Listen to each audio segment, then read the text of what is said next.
Para comenzar, el IRAM es el organismo argentino de normalización y certificación desde hace 87 años. Hace poquito, el 2 de mayo, hemos cumplido 87 años, desde 1935. El IRAM es el organismo argentino de normalización, asociación civil sin fines de lucro, pero de utilidad pública, que fue reconocida como tal por el decreto 74 del año 94, y representa a la Argentina ante los organismos internacionales y regionales de normalización. El IRAM tiene la misión de contribuir a mejorar la calidad de vida, el bienestar y la seguridad de personas y bienes, promover el uso racional de los recursos y facilitar la producción, el comercio y la transferencia de conocimientos. Y como visión, ser el referente en el ámbito nacional, regional e internacional para la mejora de la competitividad, el desarrollo sostenible y la calidad de vida de los ciudadanos. Bueno, ¿qué es lo que hacemos en IRAM? En IRAM articulamos intereses entre los distintos sectores, el sector productivo, los consumidores y el Estado, y lo hacemos ofreciendo servicios innovadores que aporten soluciones por medio del desarrollo de normas, la formación de personas y las actividades de certificación. Esto lo hacemos apoyándonos en nuestros valores: integridad, actuando con honestidad, conducta ética, respeto por los demás, siendo veraces y transparentes, actuando con profesionalismo, eficacia y eficiencia, siendo asertivo, dispuestos a colaborar y trabajar en equipo con innovación y agilidad, compromiso, actuando con responsabilidad, dispuestos a hacer aún más de lo que se espera de nosotros y cumpliendo con lo acordado, siendo ejemplares en conductas, iniciativas y proactividad, e independencia, actuando con autodominio, sin condicionamientos externos, con neutralidad e imparcialidad. Bueno, hoy les traemos este nuevo webinar de seguridad de la información y las novedades de la ISO IEC 27002, que van a estar a cargo de Verónica Marinelli, coordinadora de normalización, licenciada en Ciencias Químicas, a quien a continuación le doy la palabra. Verónica, bienvenida. Hola, buenos días a todos. ¿Cómo andan? Espero que les interese la presentación que vamos a dar el día de hoy. Bueno, esta diapositiva forma parte de lo que habló Cris recién. Nosotros damos cursos de capacitación, tenemos más de 350 organismos de estudio de normas abiertos en este momento y más de 9.000 normas publicadas. Y en nuestro centro de documentación, que es el más grande de América Latina, se puede tener acceso a más de 350.000 documentos, tanto extranjeros como internacionales. Nosotros las normas las estudiamos en respuesta a las solicitudes que nos llegan desde el mercado, desde el país. Y en función a eso, nosotros respondemos analizando los antecedentes que hay disponibles. El ejemplo que ustedes pueden ver ahí es de una adopción de la 27001. Y como pueden ver en el ejemplo, algo que a veces nos preguntan es por qué las diferencias entre los años. Bueno, la 27001 se publicó en el año 2013 en ISO, después tuvo 2 corrigendas. Nosotros en nuestra edición 27015 incorporamos ambas corrigendas y es una adopción idéntica de la ISO 27001-2013. Les voy a contar un poquito en este caso sobre la tercera edición de 27002, que es la que se publicó ahora en febrero, en la cual yo fui una de las 3 editoras, junto con Sabrina Feng de Reino Unido y Alia Furati de Francia. La norma claramente no es nueva. empezó en el año 1992, hace ya más de 30 años, como una norma de la industria en el Reino Unido. Luego se adoptó como norma nacional en Reino Unido, que fue la BS 7799, y después de ello, finalmente se adoptó de manera idéntica en ISO en el año 2000 como la 17799. Esta norma luego fue revisada 3 veces y la que voy a presentar hoy es la tercera edición. Como podrán ver, a lo largo de los años, cada vez más fueron los países involucrados en el estudio de la norma, así como los países que la utilizan. Y como toda norma ISO, no es un proceso corto. Esta norma se empezó a estudiar como una especificación técnica en la etapa de especificación técnica, que duró más o menos 1 año y medio. Se trabajó en las partes de la norma que necesitaban cambiarse. Se definió la nueva estructura que tiene la norma a partir de esta edición y los atributos, la inclusión de los atributos como una nueva funcionalidad de la norma también se definió en este periodo de especificación técnica. Y bueno, después a partir del año 2018 fue que inició el estudio en sí de revisión de esta norma que acaba de terminar en el año 2020. Es 2022, perdón.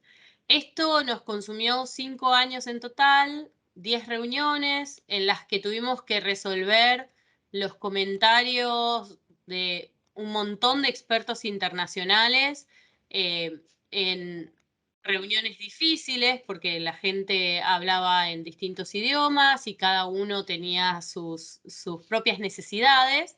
Pero bueno, a pesar de todo esto, logramos con 2 meses de anticipación publicar la norma a tiempo. El primer working draft de esta norma se enfocó solamente en los controles. Uno de los temas, de los problemas, digamos, que se le vio a la edición 2013 es que a lo mejor tenía demasiados controles, en parte debido a esa estructura rígida que tenía la norma, que requería que a lo mejor el mismo control en distintos contextos figurara más de una vez. Entonces se decidió en este primer working draft concentrarse en buscar controles que entre sí no se superpusieran, que tuvieran un propósito cada uno, y que el propósito entre ellos fuera claramente diferente. Entonces, bueno, lo que se le pidió a los expertos es su opinión respecto de qué creían que se tenía que hacer con cada uno de estos controles. Ahí hubo miles de contribuciones en las etapas de Working Draft, mucha iteración, mucho debate en función de lo que ellos iban proponiendo, después se debatía en reuniones y se decidía si los controles se eliminaban, se fusionaban, se creaban nuevos, etc. Y esto duró hasta casi las etapas finales de la norma, en las cuales hubo, por ejemplo, controles que al principio se fusionaron, después se separaron, después se volvieron a fusionar. Pero bueno, como resultado final llegamos a esta nueva edición en la cual hubo bastantes cambios que les voy a explicar en detalle. En principio, lo primero que cambió fue el título y el campo de aplicación de la norma. Esto cambió por 2 motivos. Por un lado, la primera parte del título, los primeros 2 títulos, se debieron a que el subcomité de ISO que estudia la norma cambió de nombre. No es que la norma antes se consideraba que era solo de seguridad en TI y ahora es de seguridad de la información, de ciberseguridad y protección de la privacidad. La norma siempre sirvió para esas tres cosas y lo sigue haciendo. Simplemente fue una formalidad por el cambio de nombre de su comité. Y después, bueno, se eliminó la parte de código de buenas prácticas porque básicamente lo que la norma incluye son los controles. Tiene un listado de controles genéricos que se considera que son aplicables para todo tipo de organizaciones y que serían una línea base de un buen plan de tratamiento de riesgos contra el cual las organizaciones deben contrastar el suyo. Respecto del alcance, la mayoría de los cambios son editoriales, diría yo. La norma sigue sirviendo como apoyo al sistema de gestión que uno establece en conformidad con 27001 y también sirve para desarrollar sus propios controles de seguridad, como siempre sirvió, o para agarrar simplemente un conjunto de controles que quiera uno implementar independientemente de si tiene o no implementado un sistema de gestión. En definitiva, se pasó de 114 controles divididos en los 14 capítulos a 93 controles divididos en 4 capítulos. Estos 4 capítulos son controles relacionados con la organización, controles sobre las personas, controles físicos y controles sobre la tecnología. Básicamente, lo que se hizo fue, si bien esta estructura no se tiene que considerar como algo rígido, no es que un control sobre las personas únicamente afecta a personas y no puede haber tecnología involucrada. Es simplemente una forma de estructurar los controles, pero pueden considerar estos temas que ahora se les llama a estos 4 capítulos como un atributo más con todo lo que después les voy a comentar sobre atributos. En definitiva, hay 11 controles nuevos, 24 controles que fueron fusionados y 58 controles que se actualizaron.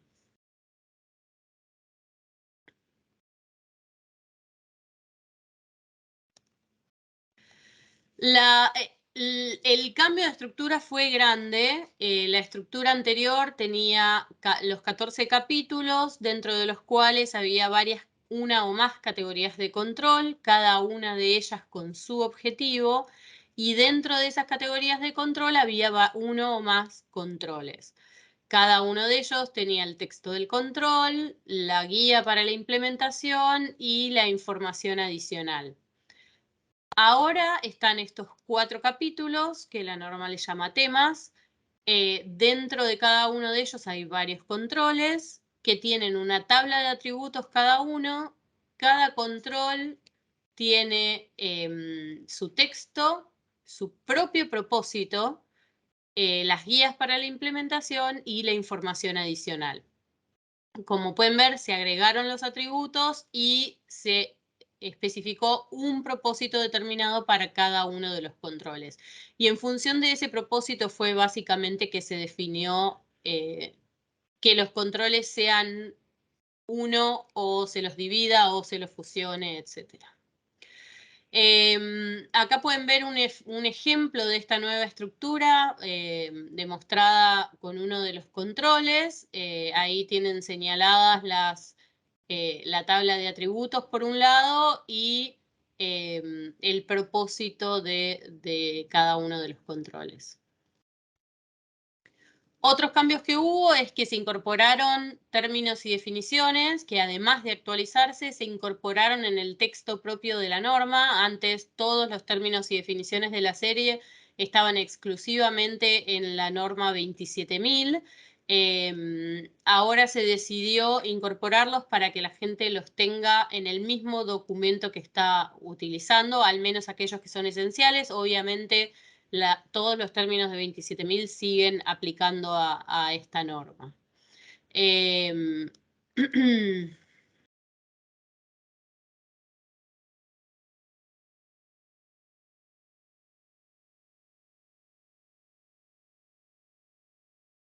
Con respecto a los controles, la norma, como podrán ver, tiene 2 anexos nuevos. Esos anexos, en uno está todo lo que es la tabla de atributos de controles, que está más relacionado con lo que después les voy a explicar de atributos. Y en el otro anexo está la correspondencia entre esta norma y la edición anterior. Esto tiene 2 tablas. Una está hecha vista desde la edición anterior hacia esta, o sea, de un lado tienen todos los controles que aplican del listado de la edición anterior versus los actuales, y en la otra la inversa. Entonces, esto les ayuda a las organizaciones que ya tienen implementada la edición anterior a encontrar una especie de equivalencia. Obviamente la equivalencia es con respecto al texto de los controles. Los lineamientos, como van a ver más adelante en algunos ejemplos que les voy a dar, se actualizaron todos y se cambiaron todos. Entonces hay un montón de guías nuevas para aplicar esos controles que ya existían, que van a ver ustedes en esta nueva edición. Con respecto, por ejemplo, a los controles actualizados, están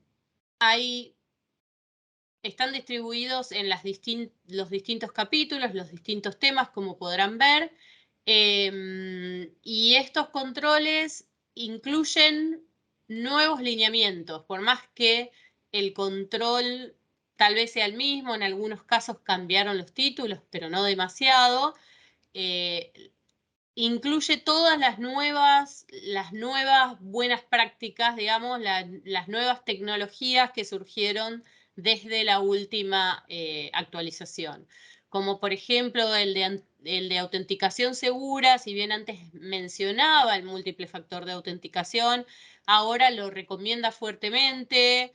Y avanza incluso un poco más allá del múltiple factor de autenticación, recomendando, por ejemplo, la inclusión de análisis de patrones, por los cuales una persona se loguea a un determinado recurso, y en función de esos patrones y del resultado de ese análisis, a lo mejor solicitar incluso un tercero o cuarto factor de autenticación.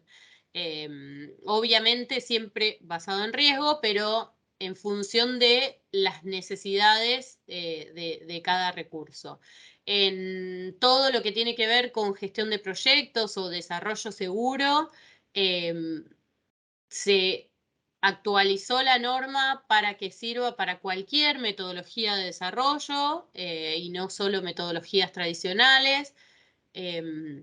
La edición anterior mencionaba desarrollos ágiles, pero digamos siempre como contrastando el desarrollo ágil con el tradicional, o el cascada. Ahora directamente la norma se hizo lo más agnóstica posible en cuanto a la forma, la metodología utilizada para el desarrollo. Lo importante es justamente que ese desarrollo sea seguro. Respecto de los controles fusionados, son varios, 24. En estos casos, muchas veces era que un control por sí solo no mitigaba un riesgo, sino que había que hacerlo en conjunto con otro, como por ejemplo los de continuidad de negocio, o que era el mismo control pero en distintos entornos. Entonces ahora les voy a mostrar un ejemplo de eso, de ese control fusionado. Como pueden ver acá, teníamos por un lado el gestión de la información secreta para la autenticación del usuario. Después había otro control que tenía el uso de esa información secreta por parte del usuario y los sistemas de gestión de contraseñas. Todo esto en el fondo tenía un solo propósito, que era cuidar la información de autenticación. Entonces se unificó en un solo control que como podrán ver acá es donde se muestra una de las nuevas características que hay en la norma en cuanto a los subtítulos. Estos subtítulos no implican dentro de la guía que uno vaya a aplicar uno de estos sí y el otro no. Lo ideal es que uno trate de tomar todas estas recomendaciones y adoptar la mayor cantidad posible o la mayor cantidad que sea aplicable a su organización. Simplemente se usó para estructurar las guías cuando eran muy largas y que uno pudiera ir a buscar información particular. Y en este control se ve claramente cómo se estructuró en función de esos 3 controles originales que existían respecto de la información secreta de autenticación, las responsabilidades del usuario respecto de esta información y los sistemas de gestión de contraseñas. Pero claro, todo va a un solo propósito.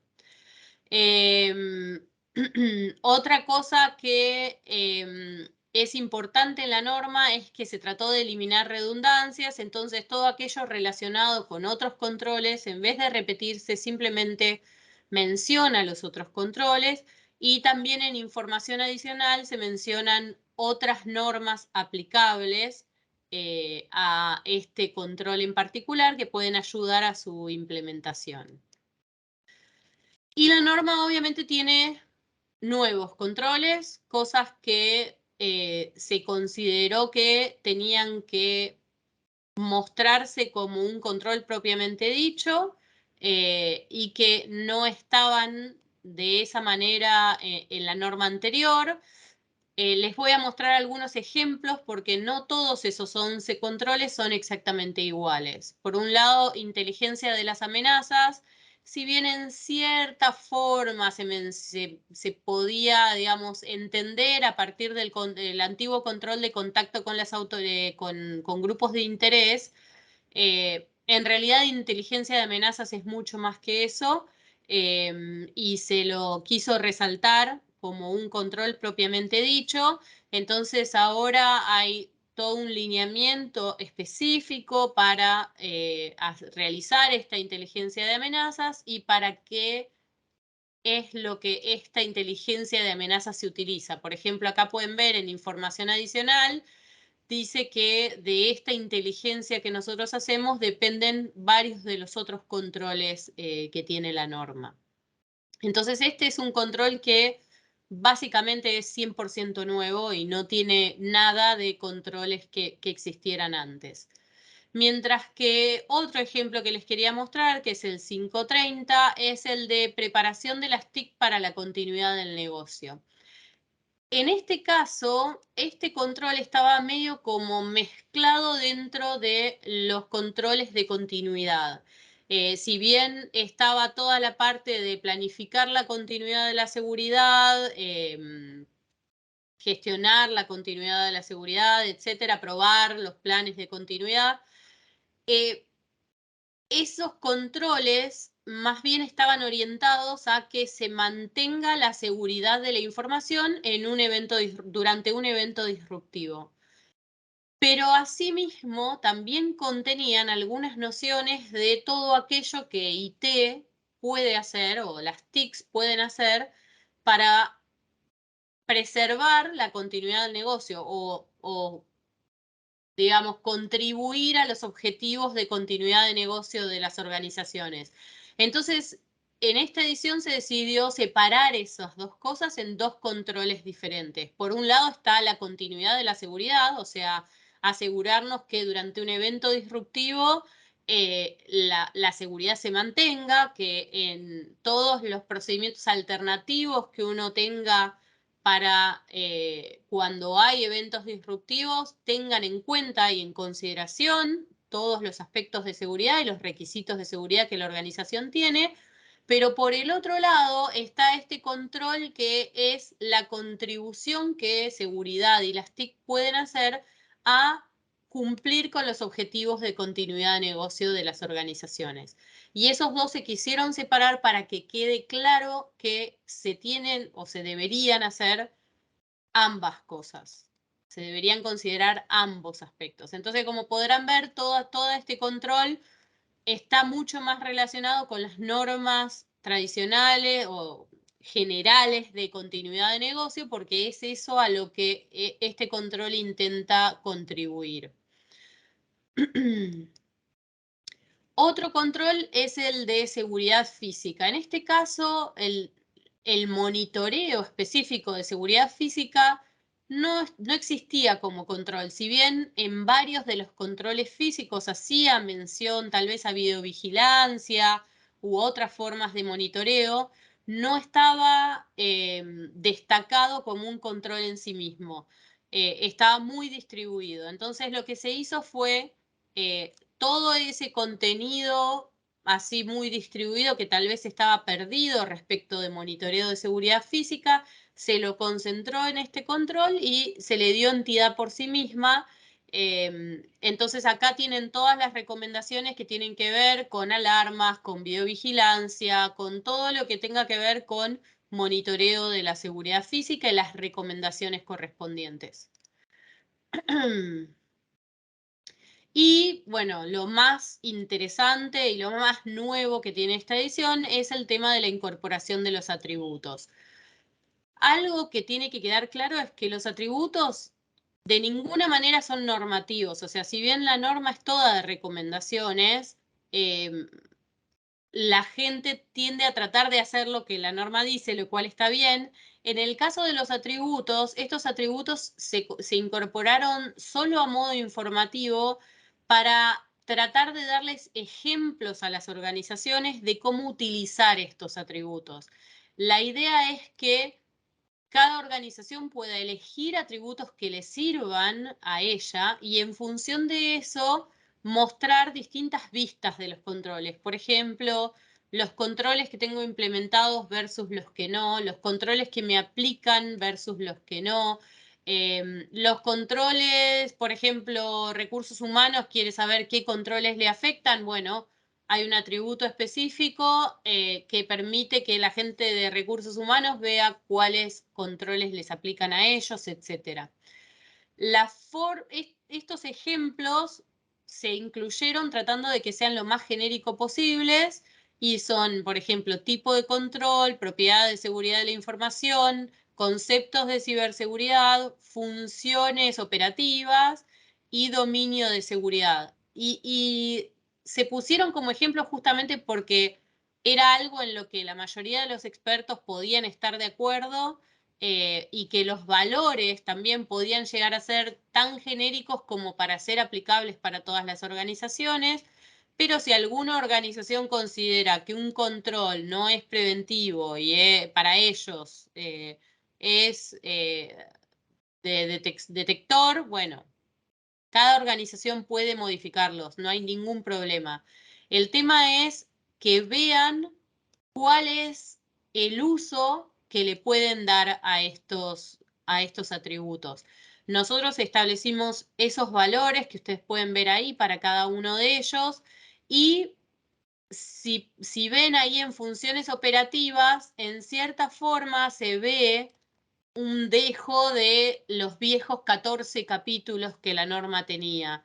Y justamente van a ver que varios de los controles aplican más de una de estas funciones operativas. Y ahí es donde pueden ver que a veces esa estructura rígida en los 14 controles era lo que a lo mejor llevaba a las duplicaciones de controles innecesariamente. De esta manera uno puede tener un control que aplica en varios entornos, a varios sectores, pero el control es el mismo y se puede aplicar de la misma manera. Como ven, este es un pedacito de la tabla en la cual se listan el número de control, el título de los controles y los valores que la norma le asignó a esos distintos atributos. Y de una manera similar es que uno puede utilizarlos, digamos. Uno puede usar una matriz, un simple Excel, o puede incorporar estos atributos en un software o en una aplicación. además de los atributos de la norma, puede incluir los propios y después puede utilizar esta matriz o este Excel para filtrarlos, ordenarlos, mostrarlos en función de los distintos valores que estos atributos tienen. La idea, como les comenté, es que cada organización defina sus propios atributos, los que a ella le sirvan, y acá les dejo un ejemplo, por ejemplo, relacionado con privacidad, con GDPR o LGPD, como se llama la ley de Brasil. Uno podría agarrar y determinar si un control le sirve o no para cumplir con la ley, entonces usa como valores para esos controles si no, o puede listar como valores los distintos requisitos que tiene la legislación y marcar cada control para cuáles de esos requisitos le sirve, le hace cumplir en cierta forma, le sirve para el cumplimiento de la legislación. Y entonces uno puede tener un mapeo de los requisitos de la legislación y los controles que ayudan a cumplirla. Lo mismo se podría hacer usando los principios del framework de privacidad de la 29100 o cualquier otro documento que la organización deba cumplir.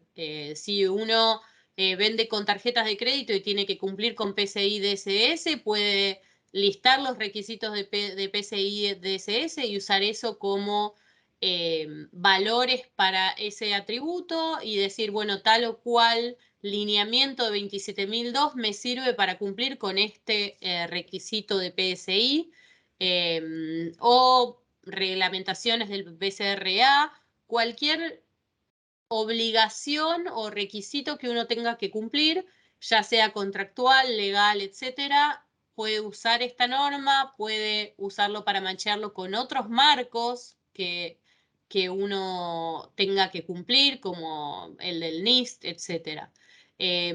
Como verán, la norma tiene en el anexo unos ejemplos de atributos organizacionales, pero no son los únicos. Ahora incluso se está desarrollando un nuevo documento para ayudar a las organizaciones a lo mejor a pensar en nuevas formas.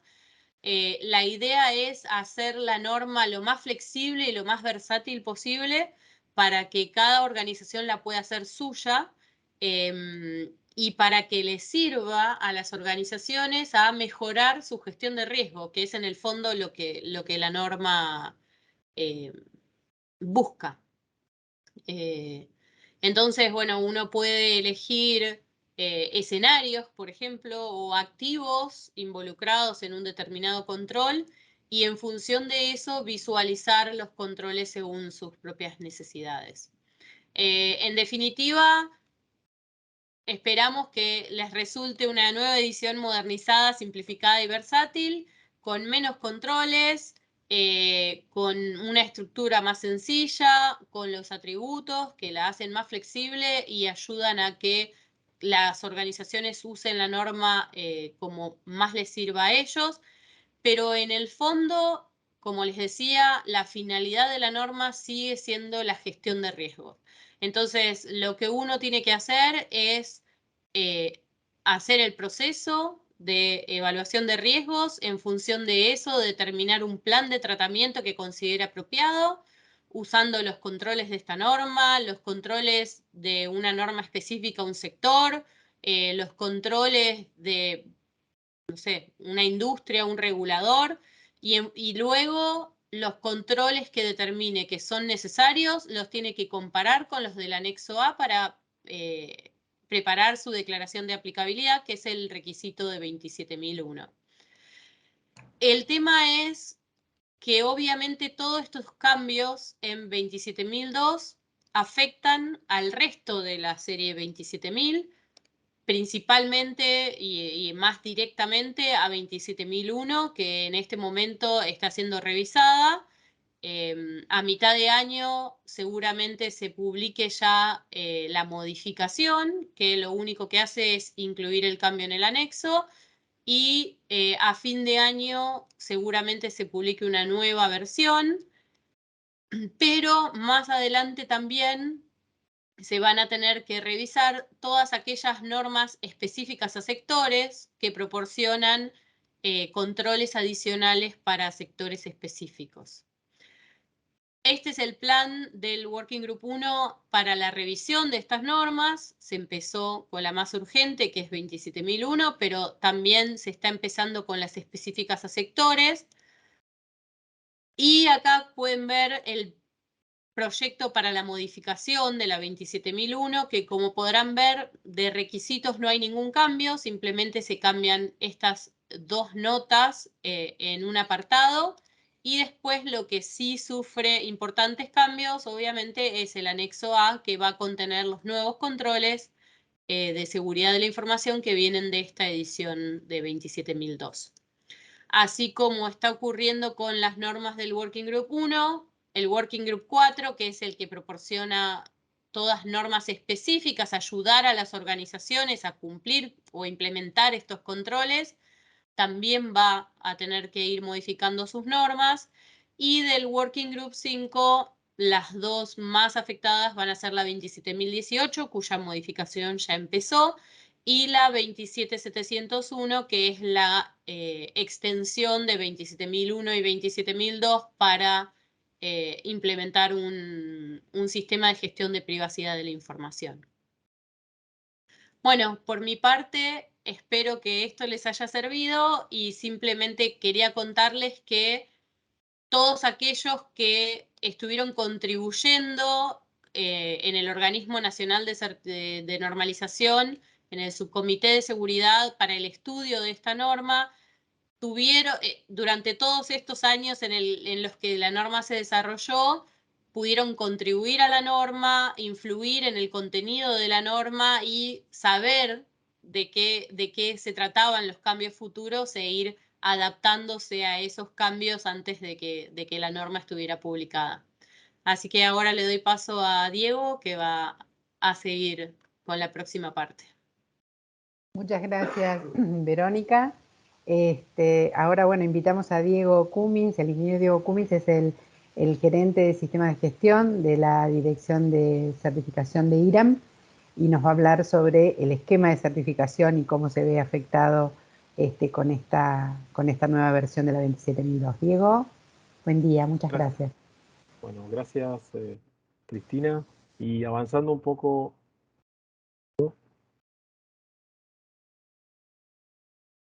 Avanzando un poco en la presentación, ¿se ve bien, Cristina? Sí, ¿no? Sí, bien, muy bien. Avanzando un poco en la presentación, el esquema tradicional no cambió. Para aquellos que no lo conozcan, el esquema de 27.001 es un esquema tradicional, una certificación de 3 años, con una certificación inicial que consta en 2 etapas, etapa 1 y etapa 2, y después los mantenimientos anuales correspondientes.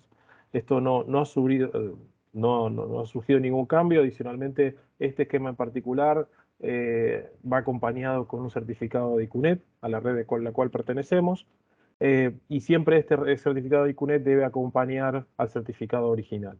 Hasta ahí creo que aquellos que ya han certificado o que estuvieron en proceso o han estado certificados el pasado y nos conocen, esto no sufre ninguna modificación. Yo lo que quería traer hoy a la charla era un poco cómo afecta la nueva versión de la 27.002, y a veces surgen preguntas o dudas que puedan surgir a raíz de esta nueva publicación. Entonces, básicamente lo que tenemos que esperar es lo que muy bien Verónica mencionó recién, es la publicación de la nueva 27.001. Recuerden que esto es una guía para la implementación y luego la certificación de la 27.001. Entonces, ¿y cuándo tengo que empezar a implementarlo? Y pueden empezar a trabajar en la revisión de la 27.002 lo antes que lo consideren oportuno.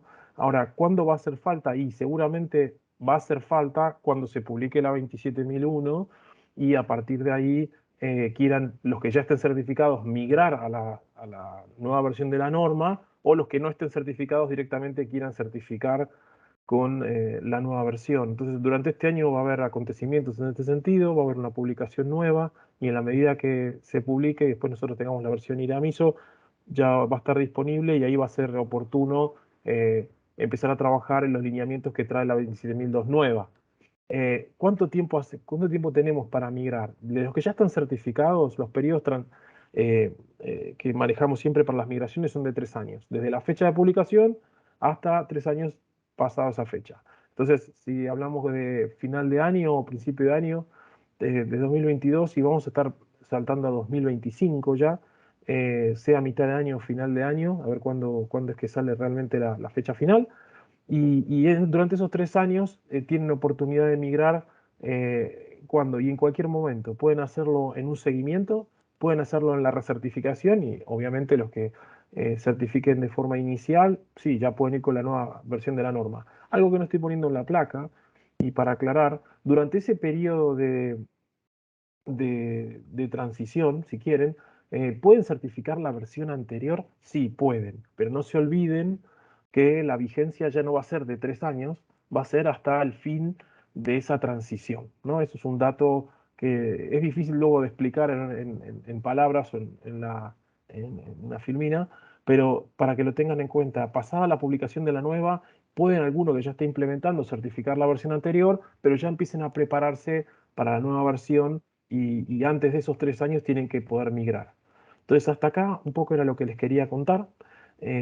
Enhorabuena por la nueva versión, que se haya publicado tan en línea con la 27001. A veces pasa que primero sale la norma certificable y después las guías, no en todos los casos. En este caso, por suerte, sale antes, así que tiene mucho sentido y hace que ya se pueda, si todo va a ocurrir durante este año, en los próximos 6 meses, ya nos vamos a ir preparando para cuando salga el nuevo esquema de la nueva 27001, nosotros como certificadora o la parte de certificación, estemos preparados ya para poder empezar a hacer las migraciones que correspondan o las certificaciones iniciales que correspondan. Así que hasta acá, muchísimas gracias. He sido breve hoy. Espero que les haya servido tanto todo lo que ha presentado Verónica como la parte y dudas en cuanto a certificación. Gracias, Diego. Tenemos acá ahora un espacio para preguntas. La primera pregunta que tengo, Verónica, es cuándo va a estar publicada. Primero tenía otra, si cuándo iba a estar en español y cuándo va a estar publicada en la página del IRAM o cuándo va a ser versión IRAM ISO-IEC, ¿sí? Estás muteada, Vero.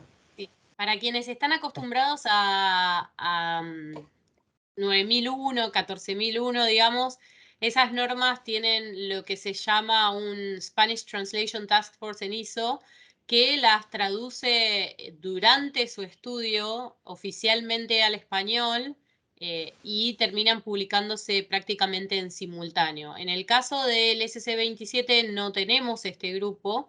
Por lo tanto, la traducción de la norma es tarea del Subcomité Nacional Espejo, en este caso del Subcomité de Seguridad de la Información, y hasta el momento no recibimos una solicitud de adopción de esta norma, así que todavía no se inició el estudio de adopción. En cuanto lo iniciemos y teniendo en cuenta la longitud de la norma, es probable que tengamos publicada mucho antes la adopción de la 27001, la nueva edición, que de todos los lineamientos de la 27002. Una pregunta, pero sí la tenemos disponible en inglés En inglés está para disponible la desde venta en la febrero de página. este año. Perfecto. A través de IRAM se puede adquirir la edición de 2022 de la 27002. Desde febrero, el 14 de febrero ya estuvo disponible a la venta. Ok, muchas gracias. Para los que consultan si pueden tener una copia de esta presentación, sí, por supuesto, nosotros vamos a estar enviando una encuesta a los participantes y junto con ello un resumen. Y seguramente a la brevedad, la semana siguiente, tendremos ya el link del video que va a estar subido en nuestro canal de YouTube. Otra pregunta que tengo, Verónica, es con referencia al documento que dijiste que iba a salir como una guía que estaban estudiando en cuanto a los atributos, si esto va a ser una guía aparte o va a formar parte de la 27002.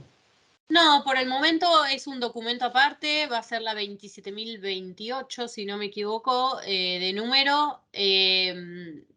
Se considera que es probable que no sea un documento que dure a largo plazo, digamos. La idea es acostumbrar a la gente al uso de estos atributos, a cómo les pueden llegar a servir a las organizaciones y al ser simplemente una nueva característica de la norma, una vez que la gente ya se acostumbre a usarla, no se cree que sean eh, recomendaciones que vayan a necesitar mantenerse en el tiempo. Perfecto. Va a ser un Bueno, TS, probablemente un TR. bien, perfecto. No tengo más preguntas en el chat, estoy revisando por las dudas. De todas maneras, para todos, como les comenté, van a tener una copia de esta presentación. Allí también tienen los contactos de Verónica y de Diego por cualquier consulta, ya sea relacionada con el área de normalización o documentación.